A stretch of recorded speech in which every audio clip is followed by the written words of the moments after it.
Good morning to all of you. तो आज का हमारा टॉपिक जो है ये एक वेस्टर्न पॉलिटिकल थॉट का इंपॉर्टेंट टॉपिक है, जिसमें आज हम पढ़ेंगे प्लाटो के बारे में। और प्लाटो की इंपॉर्टेंट चीज़ हम उनके बारे में पढ़ेंगे, प्लाटो की आइडियल स्टेट के बारे में, कि प्लाटो की जो आइडियल स्टेट थी वो क्या थी, कैसी थी। सबसे पहले मैं आपको बता दूं कि आइडियल का मतलब क्या होता है। आइडियल का मतलब होता है व्हाट और टू बी। व्हाट और टू बी, व्हाट और टू बी मतलब कि कैसा होना चाहिए। अभी वैसा है नहीं है, कैसा होना चाहिए, इन फ्यूचर कैसा होना चाहिए। व्हाट और टू बी इन मीन्स की इमेजिनेशन में, रियलिटी में ऐसा नहीं है। तो प्लाटो के आइडियल स्टेट, आइडियल का मीन्स क्या हुआ, इमेजिनेशन। व्हाट और टू बी कैसा होना चाहिए, तो प्लाटो आइडियल स्टेट। अब प्लाटो आइडियल स्टेट जो है, इन्होंने अपने एक इंपॉर्टेंट वर्क था, इनका इंपॉर्टेंट बुक थी जिसमें इन्होंने अपने आइडियल स्टेट का कंसेप्ट दिया है। उस बुक का नाम क्या था, बुक का नाम है द रिपब्लिक। द रिपब्लिक इनकी इंपॉर्टेंट बुक है, जिसमें इन्होंने प्लाटो आइडियल स्टेट, जिन्होंने अपनी आइडियल स्टेट का कंसेप्ट इन्होंने किसमें दिया है, अपनी इंपॉर्टेंट बुक द रिपब्लिक में। अब इन्होंने जो आइडियल स्टेट का कंसेप्ट दिया है अपना, वो इन्होंने ह्यूमन बींग्स, इंडिविजुअल ऑर्गेनिज्म पे, इंडिविजुअल ह्यूमन बींग पे की एनालॉजी पे दिया है, इंडिविजुअल की ह्यूमन बींग्स की एनालॉजीज पे दिया है। इन्होंने बोला कि ह्यूमन बींग्स जो काम जो है छोटे लेवल पे करते हैं एंड द स्मॉल कॉन्टेक्स्ट, वही वर्क जो है स्टेट करती है एट बिगर लेवल। जैसे कि मैं आपको एक चार्ट के थ्रू समझाता हूँ। इन्होंने क्या किया, इन्होंने ह्यूमन बींग्स की एनालॉजी पे अपनी स्टेट की क्लासिफिकेशन की। जैसे कि सबसे पहले इन्होंने ह्यूमन बींग्स को 3 हिस्सों में डिवाइड किया है। बैली एक होता है, जैसे ह्यूमन बींग्स का पार्ट एक आ गया बैली, उसके बाद आ गया हार्ट, और थर्ड हमारा आ गया ब्रेन।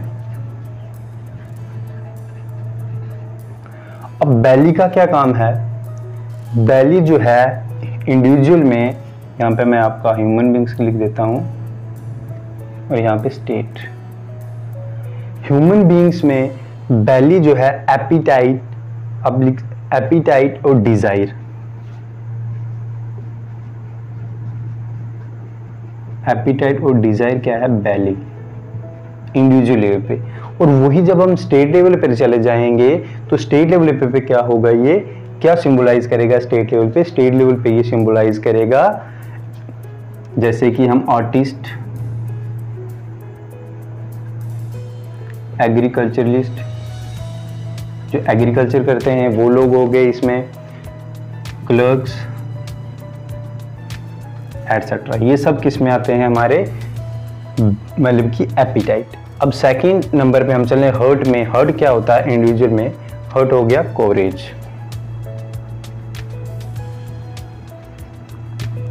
कोरेज भी बोल सकते हैं, और आप स्पिरिट।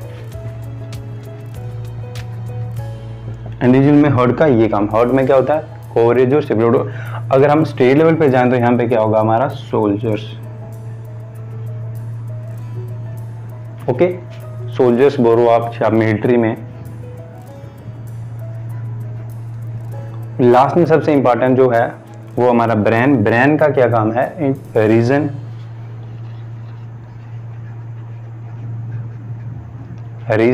और नॉलेज।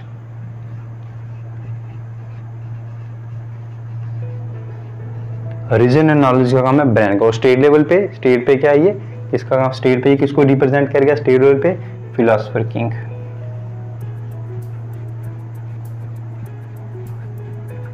Philosopher king. तो यहां से हमारी एक चीज क्लियर हो जाती है कि इन्होंने ह्यूमन बींग्स की एनालॉजी पे अपनी आइडियल स्टेट की कंस्ट्रक्शन की है। इन्होंने 3 हिस्सों में डिवाइड किया है, 3 विर्च्यू में, जिसके हम बोल सकते हैं, देखिए सबसे पहले एपिटाइट, फिर कोरेज और रीजन। इन्हीं 3 बेसिस पे आगे इन्होंने अपनी स्टेट को 3 हिस्सों में डिवाइड कर दिया। एपिटाइट किसको रिप्रेजेंट करेगा, एग्रीकल्चरलिस्ट को, क्लर्क्स को, आर्टिस्ट को, कोरेज सोल्जर को रिप्रेजेंट करेगा, और रीजन फिलोसोफर किंग को रिप्रेजेंट करेगा, इन 3 बेसिस पे। अब हम इंपॉर्टेंट आगे इसके पढ़ते हैं फीचर। ये हमारी एक इंट्रो हो गई प्लाटो की आइडियल स्टेट की। अब इम्पॉर्टेंट फीचर्स हम देखें प्लाटो के आइडियल स्टेट के। आइडियल का मतलब जो आपको वो क्लियर रखना है कि आइडियल मतलब कि ये एक रियल स्टेट नहीं, आइडियल का मतलब होता है इमेजिनेशन, स्टेट ऑफ इमेजिनेशन की ऐसा होना चाहिए। आज भी होता है, हम भी बोलते हैं कि यार कि हमारी भी पॉलिटिकल पार्टीज बोलेंगे भाई हमारी जब गवर्नमेंट आएगी तो हम ऐसी स्टेट देंगे, ऐसी स्टेट देंगे। तो उन्होंने बोला था कि भाई अगर मेरी स्टेट हो तो ऐसा ऐसा होगा मेरी स्टेट में, दिस इज आइडियल स्टेट। सबसे इम्पॉर्टेंट अब हमारा इसके फीचर को हम डिस्कस करें।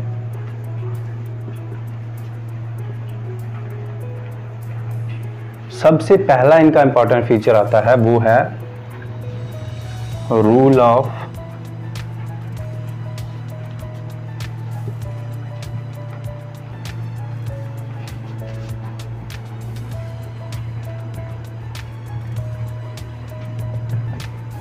Philosopher king. सबसे इंपॉर्टेंट पार्ट इनका, सबसे इंपॉर्टेंट फीचर जो है इनकी आइडियल स्टेट का वो क्या है, रूल ऑफ फिलोसोफर किंग। इन्होंने क्या बोला कि मेरी स्टेट का जो रूल होगा, सबसे इंपॉर्टेंट जो रूलर मेरी स्टेट का कौन होगा, वो होगा फिलोसोफर किंग। और फिलोसोफर किंग क्यों रूल होगा वो मैंने आपको पहले जो चार्ट बताया उसी से क्लियर हो जाता है, क्योंकि फिलोसोफर किंग के पास नॉलेज होगी, फिलोसोफर किंग के पास रीजन होगा, उसके पास कैपेबिलिटी होगी कि वो पूरी स्टेट को अच्छी तरह से कंट्रोल कर पाए। इसलिए उनकी आइडियल स्टेट में रूल कौन करेगा, रूल करेगा फिलोसोफर किंग। अब सेकंड इंपॉर्टेंट चीज इसमें आती है, रूल ऑफ फिलोसोफर किंग के बाद आता है आपका स्टेट कंट्रोल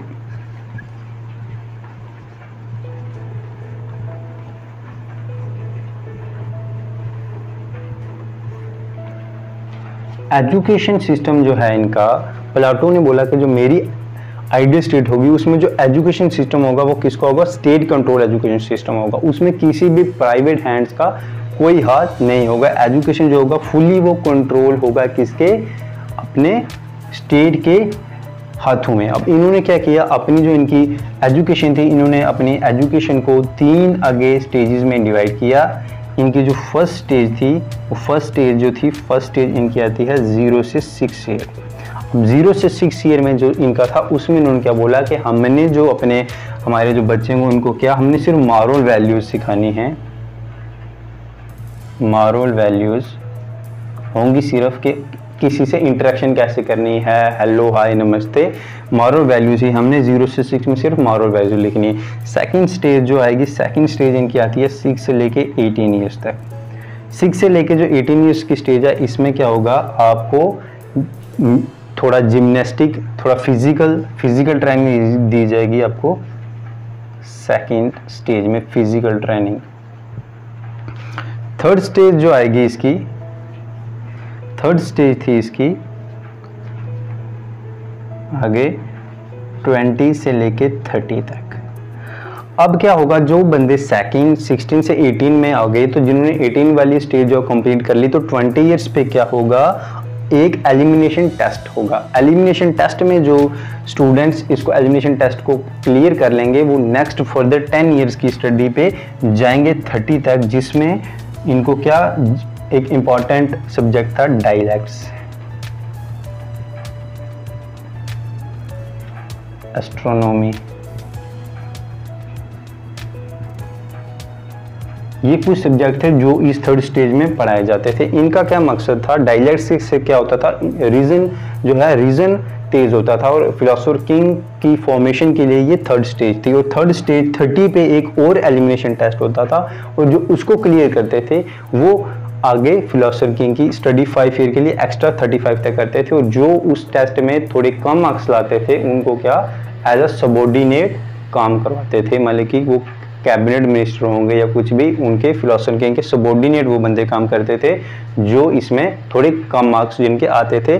जो हमारा टेस्ट एलिमिनेशन टेस्ट होता था एज द आउट 30। तो ये क्या था उनका एजुकेशन सिस्टम के, प्लाटो की स्टेट में एजुकेशन सिस्टम कैसा होगा। ये 2 इंपॉर्टेंट फीचर जो है हमने अभी डिस्कस किए हैं प्लाटो की आइडियल स्टेट के। नेक्स्ट हम देखते हैं आगे हमारा क्या थर्ड हमारा आता है इंपॉर्टेंट फीचर जो है वो क्या था, ban on arts and literature. Third जो इनका इंपॉर्टेंट आता है वो क्या है, ban on art and literature. उन्होंने कहा कि आर्ट और लिटरेचर जो पोइट्री है ये इसकी मेरी स्टेट में इनकी कोई जगह नहीं होगी, इन पे टोटली बैन होगा कि पोइट्स वगैरह की मेरी स्टेट में कोई भी जगह नहीं होगी। इसके लिए उन्होंने क्या किया, एक स्ट्रिक्ट सेंसरशिप, इन्होंने क्या किया, एक स्ट्रिक्ट सेंसरशिप का एक इन्होंने सेंसरशिप का कंसेप्ट लाया। और सेंसरशिप का कंसेप्ट लाने का मतलब यही था, उन्होंने बोला सेंसरशिप होना चाहिए ताकि मेरी जो एजुकेशन सिस्टम है उसमें कुछ ऐसा मटेरियल ना प्रोवाइड कर दिया जाए जिसकी वजह से मेरा जो यूथ है वो गलत रास्ते पे चले और मेरी स्टेट जो है वो एक गलत हाथों में पहुंच जाए। इसलिए उन्होंने बैन रखा आर्ट एंड लिटरेचर पे और एक सेंसरशिप का उन्होंने बोला कि सेंसरशिप होनी चाहिए मेरी एजुकेशन सिस्टम। उसके आगे हम चलें, इनका इम्पॉर्टेंट होता है फोर्थ जो है इनका वो है justice. Justice in Plato ideal state.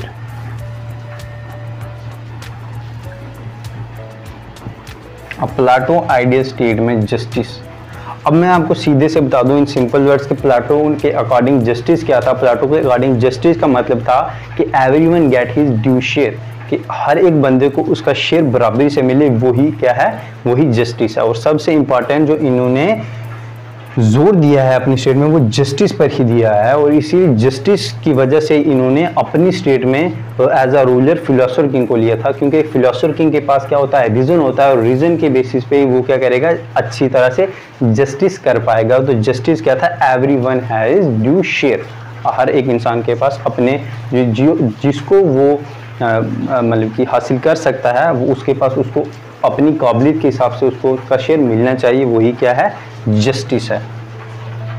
Next हम अपना देखें आगे, तो आगे आता है इक्वलिटी।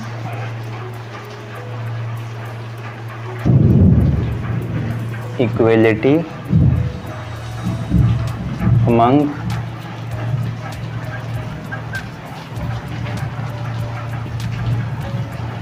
अब ये काफ़ी स्ट्रेंथ सा फीचर है प्लाटो के एडिशन के। उस टाइम पे भी प्लाटो ने क्या कहा, equality for man and women, man and womens के लिए इक्वलिटी की बात की प्लाटो ने उस टाइम पे। उन्होंने क्या बोला था कि वुमेन्स की भी हमें कैपेसिटीज़ का यूज़ करना चाहिए ताकि हम अपनी स्टेट की डेवलपमेंट को आगे लेकर जा पाएँ। इसलिए उन्होंने उस टाइम पे भी equality among man and women की बात की थी कि मैन और वुमेन को क्या है, इक्वल होने चाहिए।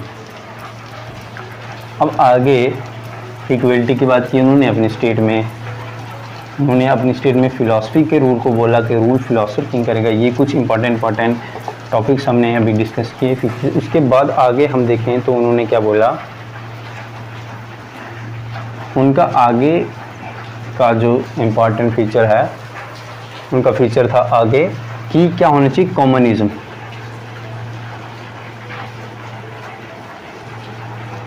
कॉमनिज्म होना चाहिए। और कम्युनिज्म जो है, कम्युनिज्म ऑफ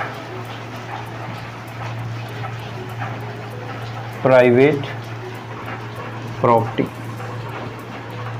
प्लाटो का क्या कहना था कि प्राइवेट प्रॉपर्टी का कम्युनिज्म होना चाहिए। अब इन्होंने क्या बोला कि प्राइवेट प्रॉपर्टी का कम्युनिज्म किसके लिए होना चाहिए, वो इन्होंने जो 3 क्लासेस बनाई थी अपनी स्टेट में, उनमें से सिर्फ टॉप 2 क्लासेस के लिए, that is for soldiers and philosopher king. इन दोनों के लिए क्या होना चाहिए, कम्युनिज्म ऑफ प्राइवेट प्रॉपर्टी। और इन दोनों को मिलाकर इन्होंने इसको एक नाम दिया क्लास का, that is guardian class.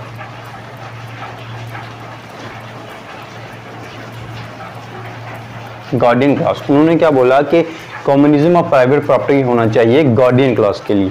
Guardian class के लिए कम्युनिज्म ऑफ प्राइवेट प्रॉपर्टी, मतलब कि उनकी जो अब प्राइवेट प्रॉपर्टी पर्सनल नहीं होगी, उनके लिए उनकी प्रॉपर्टी क्या है, स्टेट ही है। इसका देने का उनका मकसद ये था कम्युनिज्म रखने का प्राइवेट प्रॉपर्टी का इस क्लास गार्डियन क्लास के लिए, ताकि वो अपनी स्टेट की तरफ, स्टेट की डेवलपमेंट की तरफ ज़्यादा ध्यान दे पाएँ, ना कि अपनी प्राइवेट प्रॉफिट्स की तरफ ज़्यादा ध्यान दें। इसलिए उन्होंने बोला कि इस जो गार्डियन क्लास होगी, सोल्जर्स प्लस फिलोसफर किंग, इनके लिए क्या होगा, कम्युनिज्म ऑफ प्राइवेट प्रॉपर्टी होगा। आगे नेक्स्ट हम देखें तो नेक्स्ट है communism of family. Next topic है कम्युनिज्म ऑफ फैमिली। और फैमिली में क्या आता है, वाइफ्स या चिल्ड्रन। तो उन्होंने क्या बोला कि कम्युनिज्म ऑफ फैमिली भी होगा, किसके लिए होगा, ये भी सोल्जर्स एंड फिलोसोफर किंग के लिए। तो फिलोसोफर किंग और सोल्जर के लिए ही होगा ये भी। इसका भी इनका देने का मतलब यही था कि क्या है कि फिलोसोफर किंग और सोल्जर्स की अगर प्राइवेट, उन्होंने बोला कि अगर इनकी प्राइवेट फैमिली होगी तो क्या होगा, इनका जो ध्यान है वो अपनी फैमिली की तरफ होगा, अपने चिल्ड्रंस की तरफ होगा, जिसकी वजह से वो स्टेट की तरफ जो ज़्यादा हैं ध्यान नहीं दे पाएंगे। इसलिए उन्होंने बोला कि गार्डियन क्लास के लिए मैं क्या रखूँगा, कम्युनिज्म ऑफ फैमिली। इनकी फैमिली जो होगी वो कॉमन्स होगी पूरी स्टेट, तो इनकी कोई भी प्राइवेट फैमिली नहीं होगी। That is the concept of communism of family and communism of private property. Okay,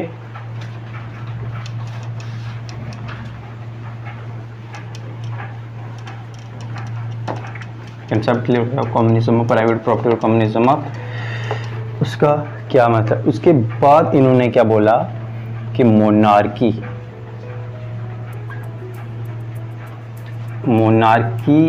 was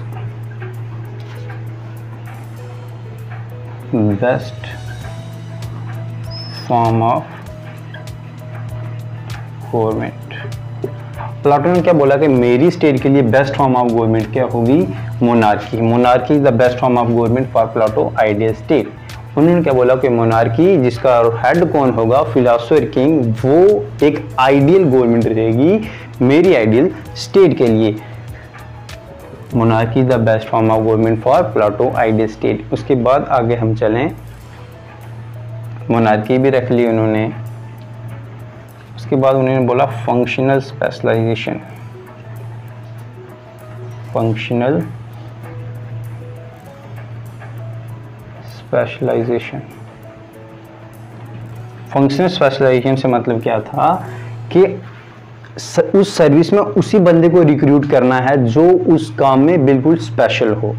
जैसे कि आपने अगर सोल्जर्स की अपॉइंटमेंट करनी है, सोल्जर की रिक्रूटमेंट करनी है, तो उसी पर्सन को आपने मिलिट्री में लेना है जो उस वर्क के लिए बिल्कुल स्पेशल हो, उसके पास पूरी कैपेसिटी हो, उसके पास बिल्कुल पूरा कवरेज हो। उसी बंदे को हमने एज अ सोल्जर लेना है। और अगर किसी को फिलोसोफर किंग लेना है तो उसमें भी हमने वो स्पेशलिटीज़ देखनी है कि वो फिलोसोफर किंग बनने के काबिल है या नहीं। इसलिए फंक्शनल स्पेशलाइजेशन एक बहुत इंपॉर्टेंट फीचर है प्लाटो के आइडियल स्टेट का। तो इसके बाद आगे हम चलें तो आता है नॉन इंटरफेरेंस।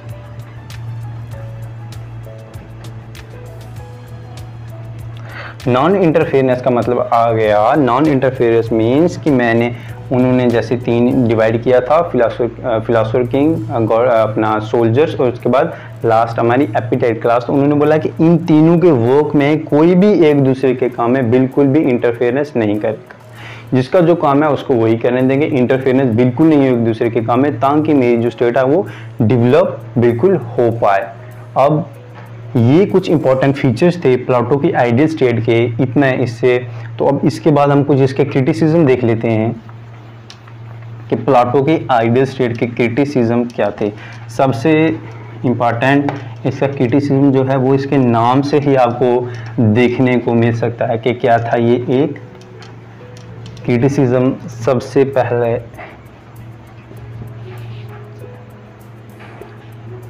क्रिटिसिज्म देखें हम इसका, तो सबसे पहला इसका क्रिटिसिज्म क्या हो सकता है कि ये क्या है, ये एक रियल स्टेट नहीं है, ये क्या एक इमेजिनरी स्टेट है। Imaginary state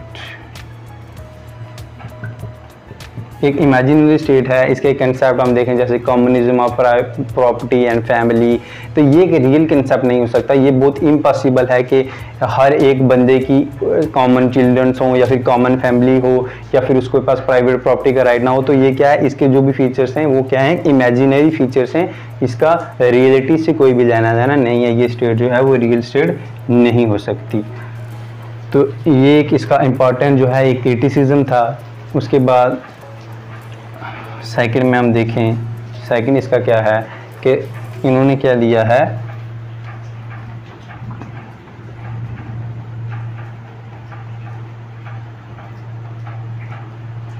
कॉमनिज्म of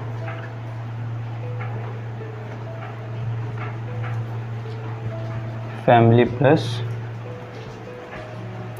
property. ये इनका एक इम्पॉर्टेंट सबसे बड़ा क्रिटिसिज्म हो सकता है कि इन्होंने क्या बोला, communism of family and property. तो communism of family and property में इन्होंने कॉन्ट्रैक्ट मैरिज की बात की, टेम्परेरी मैरिज की बात की कि वो एक बहुत बड़ा क्रिटिसिज्म है, टेम्परेरी मैरिज करना इम्पॉसिबल है। तो these are the some criticism of the Plato ideal state. और ये हम आज हमारा जो प्लेटो आइडियल स्टेट का कंसेप्ट खत्म होता है। नेक्स्ट